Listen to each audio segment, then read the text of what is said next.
Olá, meu nome é Thiago Saldanha e eu sou o CTO da Sinqia. Sinqia é uma empresa que fornece softwares para o mercado financeiro, uma referência no mercado financeiro. A gente atende bancos, tesourarias, empresas de previdência, de consórcio e toda a parte de back-office dessas empresas. Existe um software da Sinqia para fazer essa gestão. E a Sinqia ela é uma empresa de quase 30 anos, uma empresa de capital aberto, e vem se reinventando, vai se transformando. E hoje eu fui convidado para falar um pouco sobre estratégia de APIs, junto com a transformação digital, como que uma pode ajudar a outra. Gostaria de parabenizar e agradecer o convite aos organizadores. É muito bom falar no contexto aí de Open Bank, onde, voltado para o mundo financeiro, é um dos grandes marcos que estão acontecendo no Brasil. Junto com o LGPD, junto com o pagamento instantâneo e outros grandes marcos que vêm acontecendo, mas o Open Bank com certeza vai promover mais competição, mais qualidade no mercado, e assim que apoia muito e ajuda muito as empresas nesse caminho, e principalmente assim que também vem se transformando muito. Então é isso que eu gostaria de comentar um pouco com vocês. Vamos lá. A ideia é falar de a estratégia de APIs para apoiar a transformação digital do seu negócio. Tá? Então, como que a API pode apoiar essa transformação? O que a API pode fazer pela sua empresa? Como você pode olhar para a API com uma visão mais de produto? Como as empresas estão adotando essa visão? Como elas estão se transformando? Então, eu gostaria de falar um pouco sobre isso, contar um pouco sobre o que vem acontecendo no mundo, e de como pode também ajudar no mercado financeiro. Tá? Antes de mais nada, gostaria de falar um pouco sobre APIs. O que é uma API? API é Application Programming Interface, ou pela tradução, uma interface de programação, de aplicação, que basicamente é o conector que cria a conexão entre aplicações. Então, fazendo analogia a uma tomada, se você tem um conector de uma tomada e você quer ligar essa tomada no conector para receber alguma informação, e aí no caso pode ser energia, então a energia vai passar através desse conector, e para você conseguir plugar uma com a outra, as duas precisam ter o mesmo padrão. Isso acaba sendo uma API, uma interface de comunicação. E quando a gente fala de software, de interface de comunicação entre softwares, a gente fala de API. Mas, historicamente, a API ela não é algo novo. A API sempre existiu, com nomes diferentes, sempre a interface sempre foi necessária, né? A comunicação entre softwares sempre foi necessária, desde dos primeiros softwares, desde 1960, onde a gente tem as primeiras ideias sobre como que tem essa conectividade entre aplicações. Foi evoluindo, a tecnologia foi evoluindo, os padrões foram evoluindo, as arquiteturas de softwares foram evoluindo, então a forma de conexão acabam se diferenciando. Teve alguns padrões muito famosos, como SOAP, de comunicação, e aí, a partir do ano 2000, se tornou muito famoso as aplicações em padrão de APIs, né, no padrão de RESTful. E não só para comunicação interna, a partir do ano 2000, começou a se fazer muito uso de APIs para consumo externo, de entregar produtos para o mercado, entregar produtos para fora em formato de API, e não formato de tela, não um formato de usabilidade para o usuário final, e sim em formato de API para consumo de dados através de programação, através de outros softwares. Isso foi uma estratégia adotada por um grande player. No começo, o pessoal duvidava muito se ia dar certo ou não, e acabou emplacando e dando certo, tá? E hoje o padrão mais comum aí que a gente conhece é o RESTful. É um padrão bem fácil de ser utilizado, que consegue, se você está no mesmo padrão dos 8 lados, você consegue ter uma conectividade e é uma passagem de dados bem leve, então é bem vantajoso para quem está utilizando. Então, o API basicamente é isso, é a conectividade de aplicações e não é de hoje que existe. Tá? E um pouco de números de APIs, né? Então, você fala, API eu só uso interno, tem pouca gente usando para fora, só agora com o Open Bank que veio em tona. Não, na verdade, API já é usada no mundo inteiro. No Brasil, isso vem aumentando mais o uso, mas lá fora, nos Estados Unidos, é muito normal você encontrar empresas utilizando APIs de uma forma mais que o padrão realmente, criar produto como API. A gente comenta que é o API first, né? Sempre pensar primeiro no API e depois a gente vai criar o produto final. Então, falando um pouco de números, pelo estatísticas de um site chamado Programmable Web, que é um marketplace de APIs, nesse site existem mais de 21 mil APIs publicadas. Esse dado é um dado do ano passado, então provavelmente já passou esse número, é um número que vem crescendo muito nos últimos anos, como vocês podem ver na apresentação. Um outro marketplace muito conhecido, e aí de monetização de APIs até, é o Rapid API, onde existem APIs que você pode ou ganhar alguma coisa, ou ter que pagar para usar, e é um site bem conhecido para quem trabalha com APIs, e tem APIs de tudo, né? APIs desde APIs conhecidas como o Google Maps, até APIs de mercado financeiro, APIs de saúde, APIs de delivery. Então, tem várias APIs de vários produtos diferentes para quem quer acelerar a construção dos seus produtos, tá? O modelo mais normal de monetização de uma API é o modelo SaaS, é um Software as a Service, onde você paga para usar essa API. Existem outros modelos, como o Revenue Share, enfim, existem outros modelos de monetização, mas o mais comum é o SaaS. E olhando um pouco o crescimento de receita do mercado, a gente vê que é algo que tende a crescer muito, né? Cada ano que passa, esse modelo de SaaS em forma de API vem aumentando a receita global. Então tende a ter um crescimento muito alto e está sendo cada vez mais normal aí a adoção desse modelo. Alguns grandes players que utilizam APIs como exemplo, por exemplo, Twitter tem mais de 15 bilhões de chamadas de APIs por dia. Ou seja, através das suas aplicações, através das comunicações entre aplicações do Twitter, são chamados mais de 15 bilhões de APIs. O Google, o Facebook, são bilhões e bilhões de chamadas por dia. No Facebook, você tem uma plataforma, assim como no Google, de Open API, onde você pode construir seus programas em cima das APIs deles, assim como Salesforce, o eBay, e você consegue construir novas plataformas, novas experiências através dessas APIs. Aí o Netflix, é bem interessante, uma história sobre o Netflix, que o Netflix ele tinha uma estratégia de ter somente um device, né? Somente uma forma de distribuição de streaming. E ele tinha a estratégia que ele queria expandir globalmente. Só que ele começou a perceber que tinham milhões de devices diferentes. Ele teria que criar milhões de programas diferentes para atender todos os devices. Então, ele teria que atender a TV, teria que atender o PC, teria que atender o smartphone iOS, o smartphone Android, a TV LG, a TV Philips, a TV, enfim. E teria que criar milhões de programas para conseguir adaptar o seu software de streaming para todos. E uma forma que ele fez para conseguir acelerar isso foi criar umas APIs, abrir o código, abrir a documentação das APIs, tornar esse Open API, tornar-se público, e jogou para a comunidade. A comunidade, em pouco tempo, entendeu qual era o recado, começou a criar vários aplicativos utilizando essas APIs, e aí começou a disponibilizar no mercado, na comunidade, os programas para as TVs, para os telefones, e com isso a Netflix conseguiu padronizar sua distribuição, conseguiu acelerar sua distribuição de streaming através de aplicativos criados utilizando as APIs que eram públicas. É um case bem bacana aí de escala de uso de API e de transformação de usabilidade. Lógico que depois a Netflix acabou unificando tudo em uma usabilidade única, acabou fechando, acabou olhando muito mais para a experiência do usuário do que para a expansão do mercado, né? Mas foi uma estratégia aí de peso, tá? Agora falar um pouco sobre APIs a Products, né? O que é pensar em API, porém como produto. Pensar em API como produto é quando você acaba olhando a API não só como aquela facilitadora de interface de troca de informação, mas sim como que você consegue agregar valor com essa API para o seu produto final, ou se não para o seu parceiro, ou para o seu cliente, como que você consegue trazer um serviço diferencial para o seu cliente.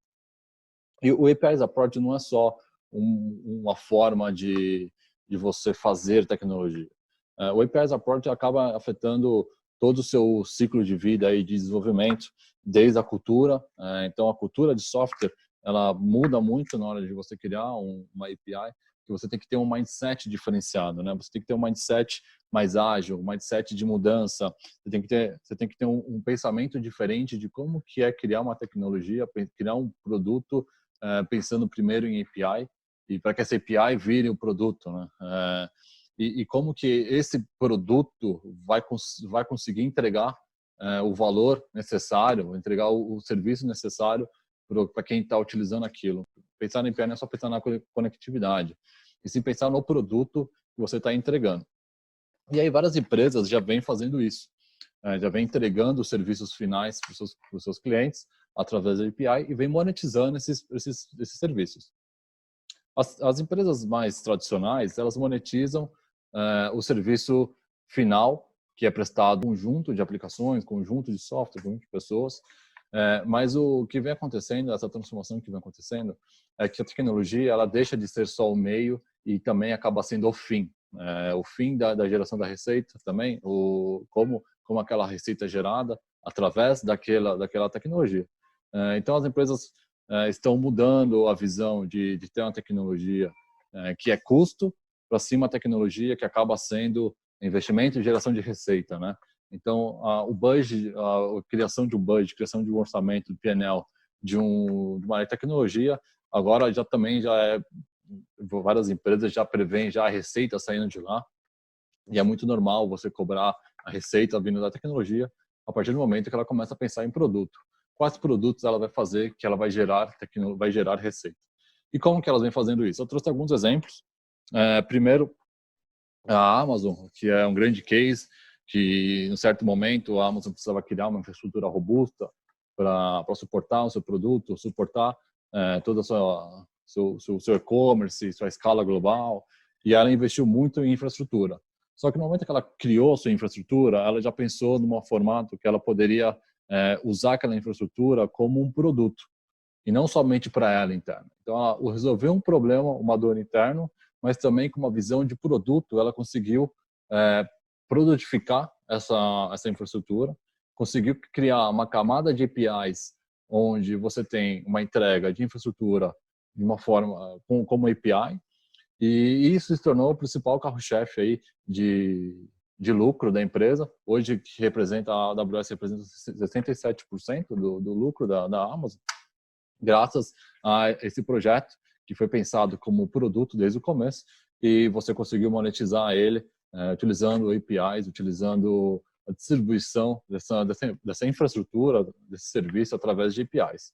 E aí, com a camada de experiência do usuário em cima das APIs, a Amazon criou a AWS, e que hoje é uma das melhores nuvens que existem no mundo, competindo aí com outras grandes como a Azure, a Google, e a própria Oracle, né? Tem outras empresas também bem interessantes que fazem esse consumo ou monetização de APIs com eficiência, por exemplo, a Salesforce, que tem uma plataforma incrível, é um sistema incrível global, cloud, conhecido já há muito tempo, criou uma camada de customização de APIs, onde o cliente que compra, que adquire a licença de Salesforce, consegue customizar, consegue expandir seus serviços, integrar com outras aplicações através dessas APIs, facilitando muito o uso, facilitando muito a escala da aplicação, e essas APIs representam 60% do faturamento da Salesforce. Xperia é um motor de busca de hotéis que tem o seu site próprio, mas também tem uma camada de APIs para distribuição desses hotéis que existem distribuídos em milhões de sites do mundo inteiro. E assim como o eBay também, uma camada grande de API de distribuição.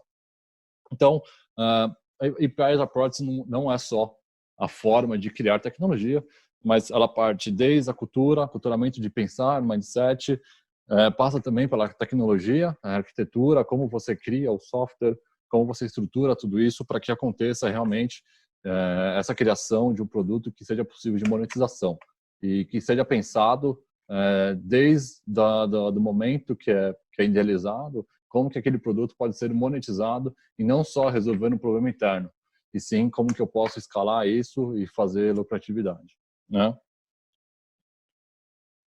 Bom, falando um pouco sobre construção de experiências diferentes, de como utilizar APIs, de como acelerar aí a construção de novos produtos. Eu trago um pouco do conceito do building blocks, que é o famoso montar as pecinhas, né? Como que a gente cria experiências montando pecinhas diferentes. E aí um pouco da história do Uber, coloco no Uber, começou, a ideia era criar um MVP, criar um produto rápido, e aí ela poderia ser utilizado vários conceitos diferentes de aplicações, desenvolvimentos diferentes, e um dos movimentos que aconteceu foi utilizar APIs já existentes. Então aqui, por exemplo, no Uber a gente tem uma API de geolocalização para fazer o mapa, uma API de push notification, a API que antigamente não tinha, o Uber Payment não tinha o meio de pagamento próprio, mas uma API de payments, de pagamento do Uber, uma API para booking, uma API de rating, uma API. Então a gente vai agregando APIs e construindo a experiência do Uber através de aplicativos em volta de outros aplicativos. Você acelera o desenvolvimento, você cria um MVP, você testa o MVP, se tiver errado você troca rápido e você constrói rápido de novo. E com isso a Uber ganhou eficiência, conseguiu se adaptar rápido, conseguiu fazer os ajustes rápidos necessários e hoje domina o mercado de transporte, mas também já investiu na criação de APIs próprias. Então hoje ele já tem um meio de pagamento, onde ele monetiza esse meio de pagamento, é uma forma também de monetizar o serviço, como ele faz split com outros, com motorista, então ele acaba virando um serviço financeiro. Então ele é um jeito que ele está monetizando também, a forma de começou MVP, escalou, começou a monetizar suas próprias APIs. Tá? Outro muito básico, eu já falei um pouco da Expedia, os hotéis. Os sites de hotéis hoje praticamente não possuem Booking Pro, não possuem carteira de hotéis próprios. Eles trazem os hotéis, trazem as viagens de motores de busca diferentes, de comparadores de busca, comparadores de preços, isso tudo através de APIs. Então hoje você é capaz de montar um site de viagens com pagamento, com login, com a parte de segurança, com conteúdo, tudo através de APIs, onde você vai investir somente na experiência final. E é aí que os bancos estão caminhando, como investir na experiência final do usuário. E é onde a gente acredita que a competição no mercado vai estar concentrada na experiência final e não nos serviços. E por isso a gente chega no conceito do Banking Plug and Play. O que é o Banking Plug and Play? O banco é composto por vários serviços. Se a gente olhar o banco com uma visão de Lecos, você vai encontrar vários serviços dentro de um banco. Serviço de pagamento, serviço de cartão, serviço de crédito, de empréstimo, de tesouraria, de fundos. Você começa a encontrar vários serviços que um banco presta. E o banco, ele faz o serviço bancário. Quando o banco começa a fazer o serviço de tecnologia, o banco ele tira o foco do serviço dele. E hoje, olhando para o mercado, como ele vem evoluindo fora do Brasil e até já algumas empresas no Brasil, você vê que os bancos estão cada vez mais investindo na experiência final do usuário. Como atender melhor o usuário, como entregar melhor experiência, melhor uso, melhor crédito. Então, o banco está cada vez investindo na experiência. E para investir na experiência, ele precisa focar ali, ele precisa focar no serviço prestado de banking. E isso leva ao conceito do plug and play. Quando eu olho para um banco, eu consigo ver várias peças que poderiam ser substituídas. Então, se eu pegar o banco e comparar com as empresas que estão sendo criadas dentro do mundo de fintechs, eu consigo ver em empresas de fintechs, empresas sendo criadas com especialidades, muito bem pensadas na experiência também, muito específicas, que poderiam substituir serviços do banco que não estão com foco na experiência, e sim no foco na operação. Então, por exemplo, eu poderia trocar um sistema de pagamento de cartão de um banco grande ou de um banco médio por uma fintech que faz somente venda ou, se não, gestão ou operação de cartão. Ou, se não, aqui, por exemplo, a PayPal de pagamento, se um banco oferece um serviço de pagamento, eu poderia substituir isso facilmente através de uma troca de peças. Isso tudo se dá graças à arquitetura em API. Se a fintech disponibiliza das APIs para você poder utilizar toda a experiência, poder fazer a venda, poder fazer o consumo, poder distribuir, se o banco possui uma camada de plug que você consegue plugar uma experiência de fora e utilizar isso como serviço, e o banco vai concentrar somente na venda da experiência para o usuário final, você acaba agregando mais experiência, mais retorno para o seu usuário, você foca no atender o serviço para o usuário e deixa que a operação seja feita por alguém especializado naquilo. Então, o conceito de trazer APIs para o mundo do banco acaba ajudando a baixar o custo, aumentar a eficiência, ganhar escala e principalmente a lucratividade dos bancos. Agora, olhando um pouco mais para o mercado de startups, no Brasil existem mapeadas mais de 7 mil startups. Nessas 7 mil startups, existem quase 600 fintechs que já estão faturando, já estão gerando receita e que já possuem aí um mercado. E essas 600 fintechs foram criadas para atender um problema específico, um problema único que pode ser uma peça dentro de um banco. Então, se a gente tem 600 empresas que podem possuir APIs, que podem entregar serviço através de APIs, eu tenho 600 opções de peças que podem fazer melhor o que uma peça dentro de um banco engessado faz hoje de uma forma travada.